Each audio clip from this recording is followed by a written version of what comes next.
oferta que eles estavam levantando para os irmãos de Jerusalém, ele dá a seguinte recomendação. Ele diz assim: no primeiro dia da semana, cada um de vocês separe uma quantia de acordo com a sua renda. Paulo, ele coloca princípios aqui que nós devemos observar. Ele fala de uma coleta específica, mas ele diz no primeiro dia da semana, que é o domingo. Ele está dizendo, quando vocês então se reunirem, cada um de vocês. Ele não diz alguns de vocês. Ele não disse só os membros da igreja. Ele disse cada um de vocês. Ele está dizendo então todos vocês. Separe uma quantia. Qual quantia? Qual valor? Dentro desse princípio, ou melhor, dentro desse contexto de coleta para os irmãos de Jerusalém, em outro texto ele diz assim: cada um propõe segundo propor no seu coração. Então separe uma quantia de acordo com o seu coração. E aqui nesse texto ele usa um outro princípio: de acordo com a sua renda. Ninguém é obrigado a dar mais do que consegue dar. Mas em outras palavras ele está dizendo, ninguém deve dar menos do que pode dar. Quando ele diz aqui de acordo com a sua renda, me faz lembrar muito o dízimo. Quando Deus estabelece, dízimo é a mesma coisa que a 10ª parte. A 10ª parte de um é igual a 10ª parte de outro. Os valores podem ser maior ou menor de acordo com a renda de cada um.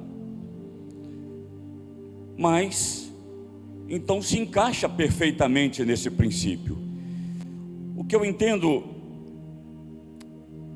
é que nem de um jeito nem de outro deve ser feito se você não propõe no seu coração. A oferta ela deve sair, claro, às vezes do bolso, às vezes da bolsa, mas primeiramente ela precisa sair do coração. É preciso ter boa intenção. Ofertar não quer dizer negociar com Deus. Você não deve dar uma oferta maior porque você tem uma necessidade maior. Existem pessoas por aí que a oferta é mais forte, a oração é mais forte se a oferta for mais forte. Não é assim que a Bíblia nos orienta. Cada um propõe no seu coração. E aí então, dê ao Senhor. E que nesse momento de adoração, nesse clima de adoração, de oferta ao Senhor, quando estamos ofertando os louvores, as canções, a adoração ao Senhor, ofertemos também aquilo que o Senhor tem nos dado, porque do Senhor é a terra e toda a sua plenitude, diz o salmista. Então tudo que temos foi nos dado por Deus. E tudo que temos não é nosso, porque Deus nos colocou como bons mordomos das coisas que pertencem a Ele. Então, cada um deve dar conforme propor no coração, mas dê com alegria, com alegria. Então, nesse momento de alegria, de oferta, de adoração ao Senhor, entregue ao Senhor aquilo que você tem colocado no seu coração. Cada um de nós, façamos isso com alegria.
Amém. Graça e paz, boa noite. As crianças de 3 anos a 11 anos vão estar indo para a salinha. E enquanto elas estão indo, dá um abraço aí em quem está do seu lado, se você tem liberdade. Se você não a conhece, se apresente a essa pessoa.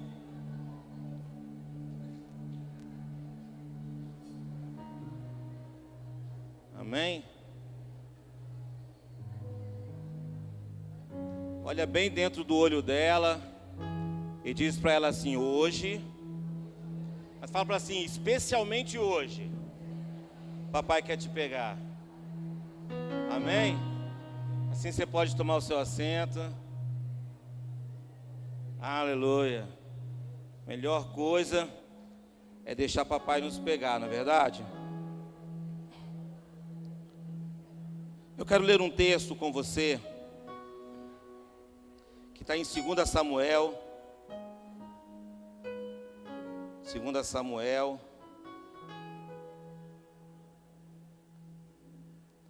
capítulo 9.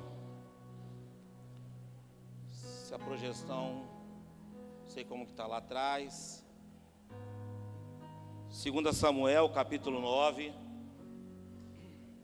Eu vou ler a partir do versículo 3. 2 Samuel, capítulo 9, a partir do versículo 3. Eu vou ler na NVI, minha versão aqui, acompanhe na sua aí.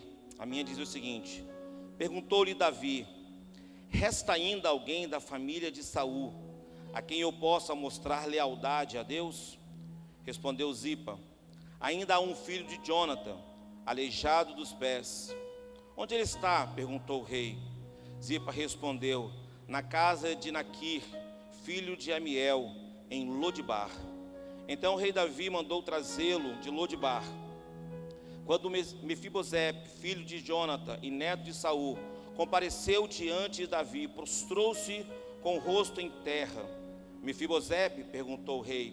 Ele respondeu: sim, sou teu servo. Não tenha medo, disse Davi, pois é certo que eu o tratarei com bondade, por causa da minha amizade, algumas versões, por conta da minha aliança com Jonatã, seu pai. Vou devolver-lhe todas as terras que pertenciam ao seu avô Saul, e você comerá sempre a minha mesa. Repita comigo: e você, mais forte, e você comerá sempre a minha mesa. Feche os seus olhos nessa noite. Deus, obrigado, ó Pai, porque essa palavra já fala ao nosso coração. E pedimos, Espírito Santo de Deus, tenha liberdade nessa noite, neste lugar, para fazer a Tua vontade.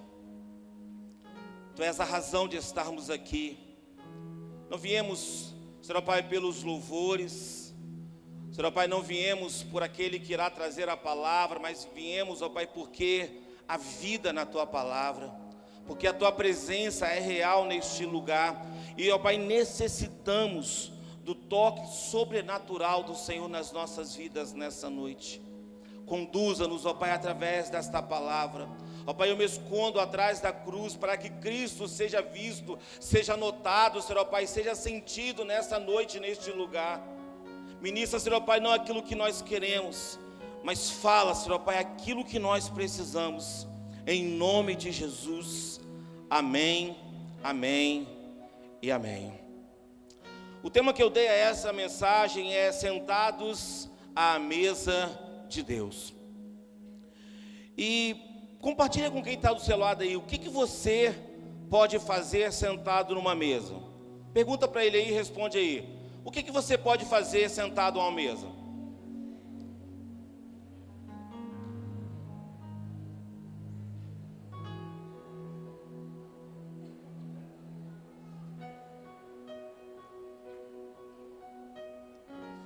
Certamente muitas respostas saíram nessa noite, neste lugar. Não sei se você notou, tem uma mesa aqui aposta. Meus amados, tantas coisas. Em uma mesa, Fabrício, grandes contratos são assinados. contratos da casa própria, aquisição de um veículo tão sonhado, quem sabe o contrato da festa do casamento. Tantos contratos podem ser assinados numa mesa. A mesa também é um lugar de comunhão entre família, onde domingo a gente pode jogar macarrão um no outro, pegar um pedacinho da carne, beber o suco sem o outro ver. Momentos de família que a gente brinca. A mesa também é lugar de contato, onde a gente pode estar sentindo o pé embaixo da mesa, onde existe ombro encostado no ombro, não é verdade? A mesa também é lugar de conversas sérias, que vão mudar a história da nossa vida, que vão mudar o rumo que nós estamos traçando através de uma conversa sentado à mesa. Na mesa também você vai ter brincadeira. Quem nunca brincou de Uno aí, não sabe o que está perdendo. Jogos de tabuleiro, dama, xadrez. A mesa, meus amados, é lugar de se alimentar, onde você pode comer belas refeições. A mesa tem tanta coisa que a gente pode fazer na mesa. E eu comecei agora também a falar, mas espiritualmente, essa mesa ela pode significar o que para nós? Foi na mesa em que Jesus deixou para nós um mandamento de trazermos à nossa memória aquilo que nos traz esperança, quando ali no momento da ceia, ele junto com os discípulos, ele deixa suas últimas instruções ainda em vida. É na mesa da ceia que nós lembramos da morte e da ressurreição de Cristo. É na ceia, na mesa, que lembramos que somos restaurados, que o nosso passado ficou para trás e que Deus traz coisas novas para nós. A redenção e o amor de Deus, simbolizado numa mesa, também chamada de ceia do Senhor. E o contexto que eu acabei de ler, Davi agora deixa uma declaração a Mefibosete, filho de Jonatã, neto de Saul: você sempre comerá a minha mesa. Mas quando Davi declara essas palavras, meus amados, Davi estava falando de algo que ele tinha propriedade. Davi estava falando daquilo que ele sabia da importância de sentar à mesa. E dentro do contexto que nós vamos falar, que vamos trabalhar nessa noite, Davi sabia a importância de sentar à mesa que Deus preparou para mim e para você. E Davi agora ele entra dentro de um contexto na história. Quando você vê em 1 Samuel, a história a qual Deus agora ele é rejeitado como governador de Israel, como rei de Israel. Quando o povo pede, nos dê, Samuel, nos dê um rei. E aí Deus ouve aquele povo e coloca Saul. E o texto diz, meus amados, que no início da caminhada de Saul, Saul começou muito bem. Mas como diz o nosso pastor, o importante é como termina. É como você vai ser em todo o processo e como você vai findar a corrida da sua vida. Mas chega um momento na vida de Saul que ele se distancia de Deus. Ele abre mão de Deus na sua vida. E com essa atitude, meu amado, Deus rejeita Saul. E é nesse contexto que Davi entra. E é nesse contexto agora em que Deus começa a levantar uma criança, um adolescente ainda. Quando Deus manda Samuel ir até na casa de Jessé, porque naquela casa ele iria ungir o rei de Israel. E nesse primeiro contexto, meus amados, a primeira lição que eu quero trazer para você, que Deus colocou no meu coração, é que na mesa de Deus, você não é esquecido. Olha o que diz 1 Samuel capítulo Perdão, 2 Samuel 2, 9, 1, no texto que eu li. Em certa ocasião, Davi perguntou: resta ainda alguém da casa de Saul, a quem eu possa mostrar lealdade por conta da minha amizade, algumas versões aliança com Jonathan? Quando Davi, meus amados, ele declara, ele pergunta isso, ele estava falando de algo que ele viveu. Ele sabia: eu não posso me esquecer de ninguém. Porque quando nós vimos em 1 Samuel, no capítulo 16, quando Samuel chega para ungir um dos filhos de Jessé, o texto diz que um a um foi passando, e Samuel se encanta com alguns, mas Deus fala: não, não é esse ainda. E quando passa o último filho de Jessé, olha o que diz no versículo 11 e 12 de 1 Samuel 16. Então perguntou a Jessé: estes são todos os teus filhos, os filhos que você tem? Jessé respondeu: ainda tenho o caçula, mas ele cuida das ovelhas. Samuel disse: traga-o aqui, não nos sentaremos para comer até que ele chegue. Olha que interessante, meus amados. Samuel disse: olha, nós não vamos sentar à mesa enquanto ele não chegar. Em outras palavras, Samuel estava dizendo: olha, nós temos que, não podemos esquecer de nenhuma pessoa. E o texto é bem claro que diz: quando Davi chega, Deus diz para Samuel: levante-se, unja-o, porque este é o rei de Israel. Quando Davi assume o seu reinado, meus amados, muitas vezes nós ficamos encantados com as conquistas, ficamos empolgados com a nova porta de emprego, com o relacionamento que há tanto estávamos esperando, com o início da nossa jornada ministerial, com o início da faculdade, da formação que tanto sonhávamos. Tantas coisas nos faz com o nosso coração ficar jubiloso. Mas eu quero dizer uma coisa para você: não se esqueça de quem te colocou aonde você está. Não se esqueça de quem operou maravilhas, de quem moveu céus e terras, de quem abriu porta onde não existia, para que você pudesse chegar aonde você está. Porque na mesa de Deus, ninguém é esquecido. Quando Davi pergunta: ainda há alguém? Davi, ele sabia que talvez muitas coisas podem entrar nessa jornada, nesse processo, que faz com que possamos perder o foco.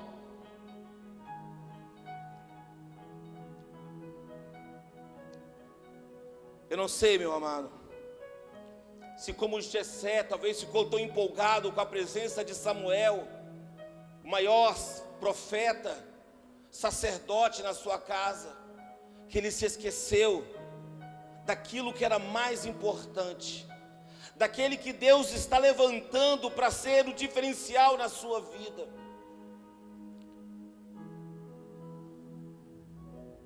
Talvez nessa noite você se sinta esquecido por Deus. Talvez nessa noite você acha que Deus não te ouve mais. Você olha para a circunstância da sua vida, você olha naquilo que você está passando e você fala: Deus não se lembra mais de mim. Olha o que diz Isaías 49, versículo 15 e 16. Acaso pode uma mulher esquecer do filho que ainda mama, de sorte que se compadece do seu filho no seu ventre? Mas ainda que esta viesse a se esquecer dele, eu, diz o Senhor, todavia não me esquecerei de ti. Veja o que eu farei: eu escrevi o seu nome na palma das minhas mãos. Meus amados, ainda que todo mundo te esqueça, o texto diz que ainda que uma mãe possa se esquecer do filho que amamenta, que é uma coisa mais difícil do mundo, porque a criança chora, a mãe começa a sair o fluido dela, porque ela não está dando alimento. Existem tantos sinais que vão fazer com que ela se lembre que ela tem um filho para amamentar. Mas Deus diz que ainda que ela venha se esquecer, eu, todavia, diz o Senhor para você nessa noite, não me esquecerei de você. Deus não simplesmente lembra de você, meu amado. Deus não simplesmente sabe o que você está passando. O texto diz que Ele tem o seu nome gravado na palma das suas mãos. Talvez esse sentimento, essas vozes que estão vindo na sua mente dizendo que Deus não te ouve mais, que você não é notado pelas pessoas. Ah, pastor, ninguém me nota. É o jovem Fabrício que entra na crise. Eu sou o patinho feio da minha família. Na faculdade ninguém sabe quem sou eu. E numa sociedade onde ser visto é mais importante, em que se usa tantos e tantos e tantos filtros para tirar uma selfie, para mostrar e dizer e gritar: ei, eu estou aqui, me curtam, vejam o que eu estou fazendo, vejam o que eu estou comendo, vejam onde eu estou. Uma sociedade que grita, meus amados, por ser vistos. O diabo tem colocado na sua vida que você não é ninguém, que você é esquecido. E quantos jovens têm tirado as suas vidas, quantos nesse momento estão se afundando nas drogas, porque ninguém está notando nele. Mas Deus te trouxe neste lugar, nesta noite, para dizer que independente do que você esteja passando, independente das circunstâncias que você esteja vivendo, os olhos do Senhor estão a te contemplar. Ele está vendo a lágrima que corre, Ele está vendo a dor que você está passando, porque você é filho, porque você é filha. Na mesa de Deus, meus amados, ninguém é esquecido. Por isso que Davi, quando ele assume o reinado, ele se preocupa logo em se lembrar, em buscar no seu coração, em buscar saber se tinha alguém que ele poderia manter esta aliança. E se você for estudar a teologia, Davi é uma das figuras que representam Jesus. Ele é o rei. Quando o texto diz para nós que Deus diz para ele que no seu reinado não terá fim, ele está falando de Jesus. Através da sua linhagem, Davi, através de você se levantará um que vai reinar eternamente. E quando o texto mostra, meus amados, que Davi se levanta e ele pergunta: ainda existe alguém que eu preciso trazer perante a minha presença, para que eu possa ter bondade para com ele? Deus está perguntando nessa noite, aos quatro cantos dos céus: tem alguém ainda que eu preciso demonstrar a minha bondade? Tem alguém ainda que se sente um rejeitado, para que eu possa continuar com a minha aliança? Note, meus amados, que Deus agora está chamando você. Deus está dizendo: se você se pronunciar, se você dizer: Senhor, eu estou aqui, Senhor, eu quero, eu preciso nessa noite. Mas o texto que nós lemos, meus amados, diz que esse jovem, ele estava em Lodibar. Lodibar, a origem do seu nome no hebraico, significa a terra sem pasto. Lodibar, eu fui pesquisar, naquele contexto, era um lugar de escassez. Era um lugar onde as pessoas não tinham muita condição financeira, onde os doentes eram levados para lá. Lodebar é um lugar de miséria, de sequidão. É um lugar aonde as pessoas vão levar aquelas pessoas que são esquecidas. Eu não sei se você se sente neste lugar. Talvez você ache que o emprego que você tem não é o que você precisa. Talvez você esteja vivendo um contexto da sua vida ministerial que você fala, não dá mais, pastor, eu vou abrir mão disso, é muita pressão, eu não sou reconhecido na minha igreja. Talvez você esteja vivendo um contexto na sua casa que você vai falar, aqui ninguém me entende, o meu pai e a minha mãe não sabem do que eu estou falando. Talvez você está falando, há quanto tempo eu estou ensinando esse menino e ele não me ouve. Talvez você se sinta em Lodebar,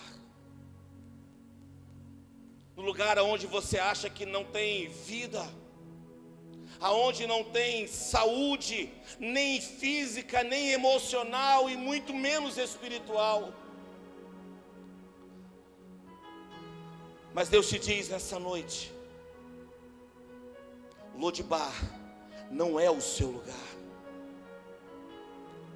Não, você não entendeu. A circunstância que você está vivendo, a situação que você está vivendo, não é o seu lugar. Deus te chama nessa noite para você sentar à mesa de Deus.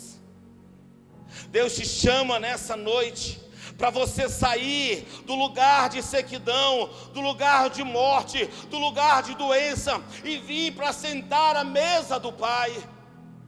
O diabo quer que você continue acreditando, meus amados, que este é o seu lugar, que não tem jeito, que você vai continuar essa vida toda. Não! Olha o que Lucas 22, versículo 29 e 30 diz: e eu lhes designo um reino, assim como o Pai me designou, para que vocês possam comer e beber na minha mesa, no meu reino, e vocês se assentarão ao trono e julgarão as tribos de Israel. Deus te diz nessa noite, meu amado, você não nasceu para viver em Lodebar, mas você nasceu para sentar à mesa de Deus, para comer a abundância, para viver a vida que Deus tem para você. O problema, pastor, é que eu não tenho como sair, eu estou sujo, existem cadeias, algemas, que me prendem nessas circunstâncias que eu estou vivendo. Deus te chama, meu amado, sabendo exatamente o cheiro que você tem. Deus te chama para sentar à mesa, sabendo exatamente as vestes que você está vestindo. Deus te chama para sentar à mesa, sabendo os caminhos, as mesas que você já sentou. Mesmo assim, Ele te convida nessa noite para sentar à mesa, porque na mesa de Deus ninguém é esquecido. Quando Davi chama Mefibosete, Davi não sabia aonde ele estava, por isso ele pergunta. Mas o nosso Deus, que vê e sabe de todas as coisas, te chama como você está. A segunda lição que nós vemos, meus amados, é quando no versículo 7, Davi diz: não tenha medo, disse Davi, pois é certo que eu te tratarei com bondade por causa da minha amizade, e algumas versões, aliança que tenho com Jonathan, seu pai. Vou devolver-lhe todas as terras que pertenciam a seu avô Saul, e você comerá sempre a minha mesa.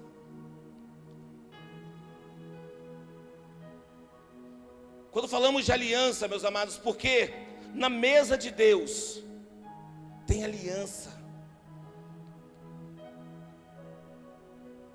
Davi só chama Mefibosete pela aliança que ele tinha com o pai, Jonathan. Porque deixa eu dizer uma coisa para você, eu não sei se você sabe, eu não sei se você entende isso, se você sabe a profundidade desta palavra. Talvez, meu amado, você já rompeu a aliança que um dia você fez com Deus. Talvez você já abandonou o ministério que Deus confiou na sua mão. Talvez você já abriu mão de uma ovelha, de um filho que Deus confiou a você. Mas eu dizer uma coisa para você: ainda que você tenha quebrado esta aliança, Deus não quebrou essa aliança. Ele continua acreditando em você, Ele continua confiando em você, essa vida e este ministério. Talvez você acha que Deus não conta mais com você. Talvez você acha que a sua página já virou. Meu amado, o dia que você se comprometeu com Cristo, o dia que você falou: Jesus, entra na minha vida e muda a história da minha vida, diz a palavra do Senhor, meus amados, que o Espírito Santo de Deus vem e Ele traz o selo e Ele marca esta aliança na sua vida. E quantas vezes nós abandonamos esta aliança? Quantas e quantas vezes não damos importância, meu amado, a esta aliança? Uma aliança, uma das funções no casamento, me permita usar como exemplo, é que quando você vê a aliança no dedo de um homem ou de uma mulher, você fala: esta pessoa tem um compromisso com alguém.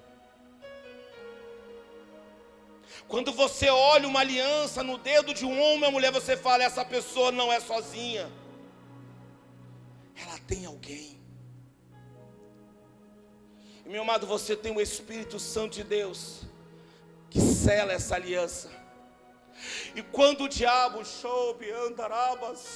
quando o diabo olha para você, ele vê a aliança do Espírito Santo em sua vida, ele fala: o Fabrício não está só, a Marise não está só, a Raquel não está só, ou ela tem o Espírito Santo, ele e ela tem uma aliança com Deus. O inferno sabe disso, meu irmão. Porque na mesa de Deus tem aliança. E independente se nós estamos quebrando, abrindo mão ou não desta aliança, Deus todavia não abre mão, Ele não desiste, Ele continua acreditando. Vai, meu filho, vai, minha filha, ainda tem força, ainda tem competência, ainda tem unção para derramar sobre a sua vida. Oh, meu irmão, aliança é compromisso. Estamos vivendo dias onde as pessoas estão sofrendo com ansiedade e depressões,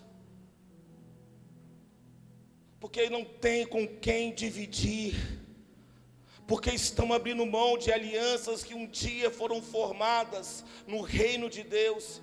E me permita, não tem como falar de aliança e não falar do discipulado. Quando você iniciou, meu amado, você fez uma aliança perante Deus, e é feita uma oração. Mas quanto de nós estamos abandonando esta aliança, este cuidado? Quantos no nosso meio, meus amados, não querem mais um discipulado? Amém, nós vamos respeitar. Você não vai ser obrigado a ter alguém que cuide de você. Você não vai ser obrigado a ter alguém que ora por você. Você não vai ter obrigado agora a ter alguém que te apoie, que te dá um ombro. Não, você não é obrigado. Mas eu lamento, porque você vai viver toda a sua vida sem ter um amigo perto.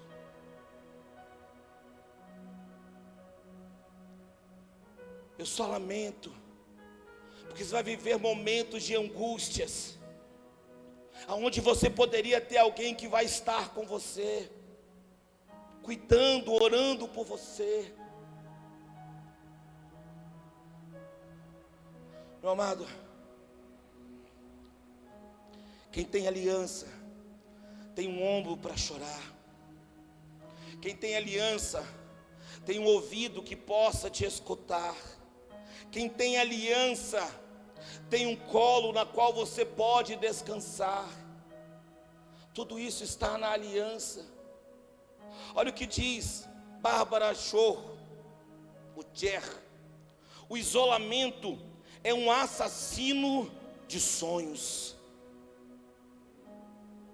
Porque a grande questão, meus amados, é que em alguns momentos, talvez você precisa se isolar.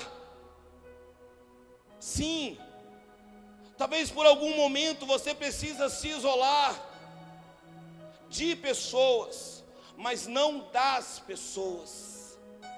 Fabrício estava um tempo atrás, né, Fabrício? E ele, a Cheizinha, e a nossa célula, o nosso GA. E aí, Fabrício, como é que está? Como é que está os sintomas? Vocês estão melhores? Está precisando de alguma coisa?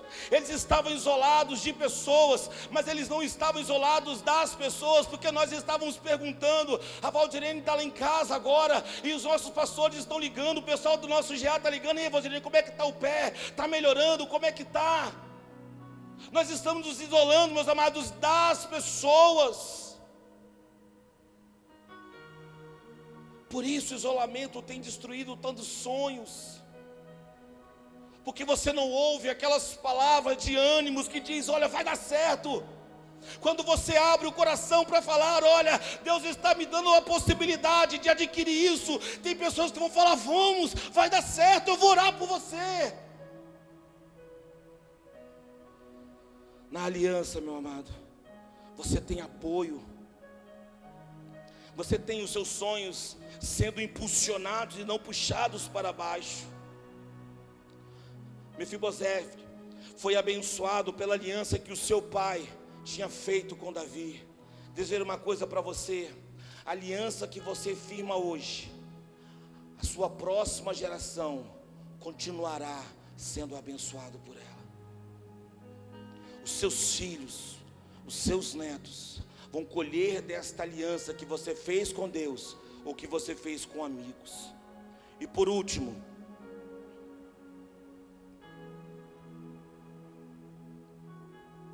na mesa de Deus há igualdade. 2 Samuel 9, versículo 7, a parte B diz: e você comerá sempre à minha mesa. Olha que loucura, meus amados. Dentro de uma cultura de reinado, quando um rei morria, quem herdava aquele reinado eram os seus sucessores, o seu filho, ou automaticamente na morte, talvez o seu neto. Esta herança ou esta família tinha o direito de assumir o trono. E quando Saul morre, o povo tenta colocar no governo o filho de Saul. Mas eu vou dizer uma coisa para você: o lugar que Deus preparou para você, ninguém vai ocupar. Eu vou repetir: o lugar que Deus preparou para você, ninguém vai ocupar. Quando Davi chama Mefibosete, meus amados, para se assentar na mesa, talvez alguns falariam: é loucura. Ele está colocando uma cobra na sua mesa, porque Mefibosete poderia lá na frente, uma vez restaurado, com poder, com dinheiro, tentar tirar Davi do governo. Mas Davi sabia, meus amados: aquele que me colocou aqui, ele vai me sustentar aqui. Meu amado, lugar que Deus te colocou, diabo nenhum, inferno nenhum, demônio nenhum, pessoa nenhuma vai te tirar. bênção que Deus já derramou sobre a sua vida, que está a caminho, nada nem ninguém pode impedir, porque diz a palavra do Senhor: agindo eu, quem impedirá? Então, meus amados, quando Davi chama Mefibosete agora para sentar à mesa, ele sabia quem estava ali. Mas eu vou dizer uma coisa para você: Mefibosete, o texto diz que ele estava aleijado. Uma pessoa aleijada, meu amado, ela não tem muitos sonhos, principalmente no contexto que nós estamos falando.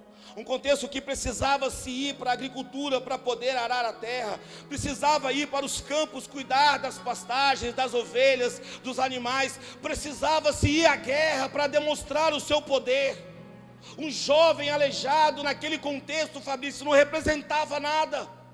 Ele ia ser sempre uma pessoa que ficava um zero à esquerda. Mas eu vou dizer uma coisa para você: Mefibosete não nasceu aleijado. O texto diz que quando Saul estava sendo morto, as pessoas invadiram o palácio, os filisteus, e na fuga, para poupar a vida dele, a sua babá, me permita usar o contexto nosso, a pessoa que tomava conta dele, no correr para tentar salvar a vida dele, deixa ele cair, e quando ele cai, as suas perninhas quebram ainda numa infância. Mefibosete, meus amados, ele era uma criança saudável.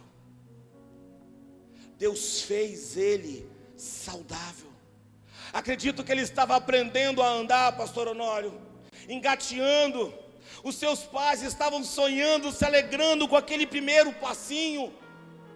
E aí me lembra do Natan, com aquelas perninhas gordinhas. Ele não gosta, mas eu lembro.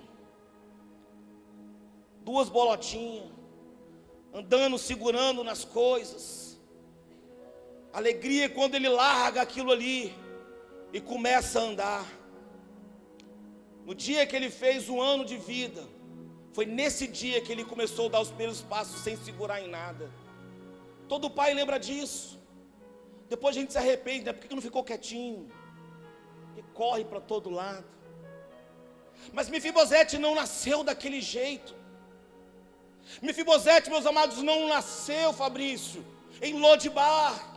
Ele não nasceu naquele lugar de sequidão. Ele foi levado para lá. Deixa eu dizer uma coisa para você: talvez os seus sonhos foram tirados de você, talvez hoje você esteja parado, mas Deus não te fez desse jeito. Ele tem sonhos, Ele tem planos para você. Talvez o lugar que você esteja vivendo, meu amado, não é o lugar que Deus quer que você esteja. Mefibosete estava sim, em um lugar de sequidão, mas ele foi gerado, aleluias, no palácio. Ele foi desejado pelo rei, ele foi sonhado no coração do rei, meu amado. Você é projeto de Deus, você nasceu no sonho de Deus. Um dia Ele olhou para você e falou: eu vou fazer dela uma mulher de Deus, eu vou fazer dele um guerreiro. Esse era o projeto de Deus. Mas as circunstâncias te aleijaram.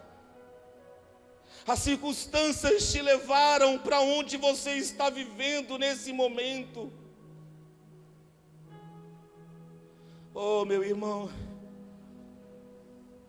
como Mefibosete, você é um príncipe, você tem herança. E o texto diz, meu amado, que Davi restaurou tudo, não parte, não algumas coisas, não só o que Mefibosete queria, não, meus amados. O texto diz que Davi restaurou todos os bens, tudo o que pertencia a Saul, seu avô. O que eu vejo nessa noite, meu amado, é Deus dizendo para você: Não importa o que o diabo já levou, não importa o que as circunstâncias tiraram de você, nesse dia, Deus está te dizendo: eu vou restaurar, eu vou devolver, eu vou restaurar tudo para você nessa noite.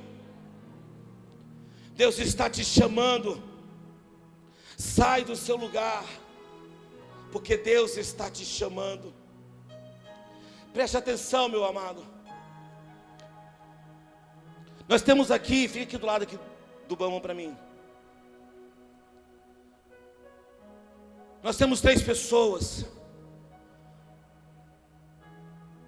Pastor Honório, você me ajuda aqui? É bom pegar ele assim de surpresa, que ele fica perdidinho. Vem cá, pastor.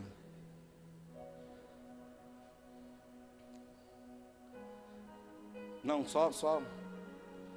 Pastor Honório representa o rei Davi. Ele representa Deus dentro do nosso contexto. E o rei, ele senta na cabeceira da mesa, aonde os filhos vão estar sentando juntamente com o rei. Então o rei Davi Honório, ele está sentado à mesa. E junto à mesa, meu amado, deixa eu dizer uma coisa para você: só senta na mesa quem o rei convida. Mas além dos convidados, todo filho tem direito de sentar à mesa. E aí, o rei Davi Honório, ele tem 2 filhos, que são pessoas saudáveis, que estão sonhando, porque são filhos do rei. Um dia um vai assumir o exército, o outro talvez vai cuidar das coisas do pai. Eu não sei quais são os sonhos do rei Davi Honório para com seus filhos. Mas existia Mefibosete,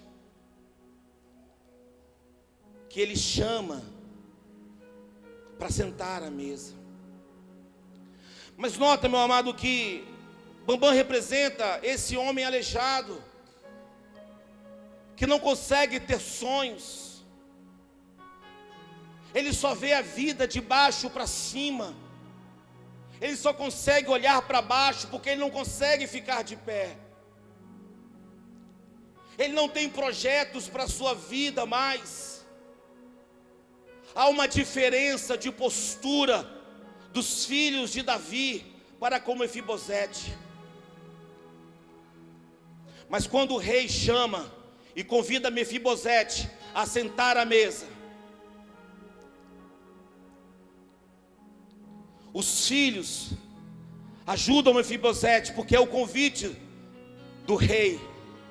E quando ele senta à mesa, os seus filhos sentam à mesa junto com eles. E na mesa de Deus não há mais diferença. Diante da mesa de Deus não há diferença de postura, não há diferença de nível social, não há diferença de cor, não há diferença de profissão, porque na mesa de Deus todos nós somos vistos iguais. Todos nós podemos olhar um no olho do outro, podemos compartilhar os sonhos, porque na mesa de Deus todos somos iguais. Eu quero convidar a você a ficar de pé neste momento.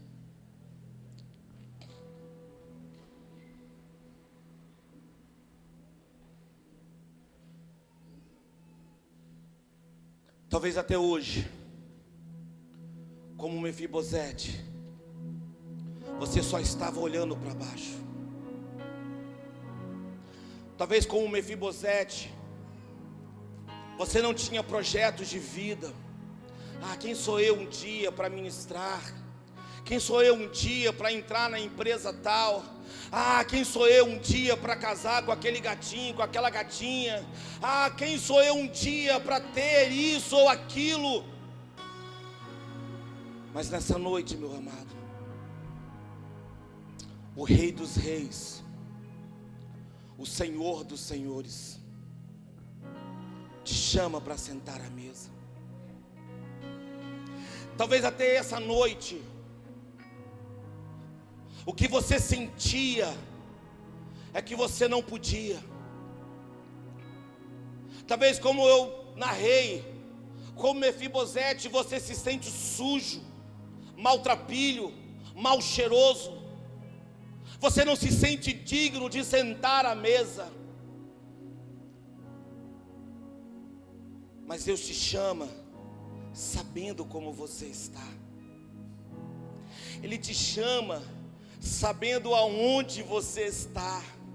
Você pode estar em Lodibar, sim, meu amado. Talvez você esteja sim passando por dificuldades financeiras. Talvez você sim esteja frio espiritualmente. Talvez sim você esteja quebrado emocionalmente. Mas Deus te chama, sai do seu lugar e vem sentar à mesa com o Pai. Se você quer e precisa sentar à mesa e poder se deleitar com o banquete de Deus, sai do seu lugar. Eu quero orar por você. Eu não vou me demorar nesse apelo, meu amado. Eu não vou me demorar nessa oportunidade. Nós vamos cantar uma música rapidamente. E nós queremos dizer para você: não perca essa oportunidade. Não perca essa oportunidade de sair de Lodibar, deixar de ser Mefibosete, um homem aleijado, uma mulher parada. Vá-se agora a caminhar, a viver e realizar os sonhos de Deus. Sai do seu lugar. Quantos querem sentar à mesa de Deus? Quantos querem sentar à mesa de Deus? Deus está te falando: vem. Vem do jeito que você está. Não importa onde você está.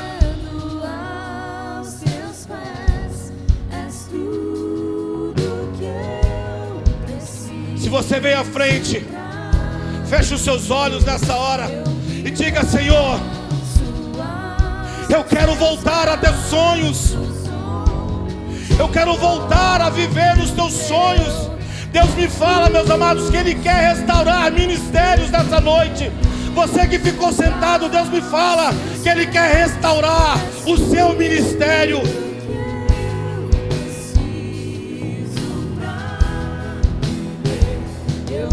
Quantos que estão sentados ainda abriram mão do seu ministério? Sai do seu lugar. Deus está te chamando. Ele quer restaurar o seu ministério.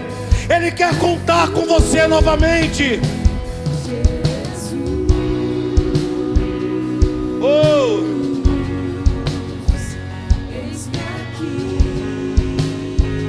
oh, Deus está te chamando para sentar na mesa. Deus está te chamando para você sentar no lugar de provisão, no lugar de realizações.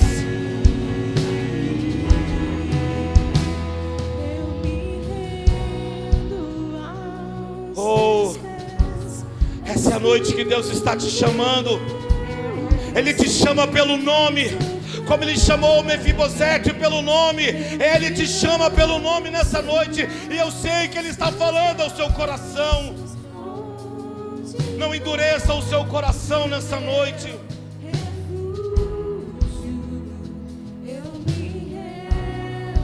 Você que está aqui, coloque a mão no seu coração. Espírito Santo de Deus, ministramos nessa hora. Eu não sei qual era a escassez. Espírito Santo, eu não sei aonde eles estavam, mas o Senhor sabe. Espírito Santo de Deus, eu não sei aonde eles pararam, o que eles deixaram de fazer, mas o Senhor sabe. Eu não sei por que eles pararam, Senhor, mas de uma coisa eu sei: há poder no Teu nome, e é no nome de Jesus. No nome de Jesus, ministramos, ó Pai. Restaura, Senhor, ó Pai. Restaura as pernas, restaura os pés, os tornozelos, os joelhos espirituais. Traz de volta, Senhor, o vigor. Traz de volta o vigor nesta noite.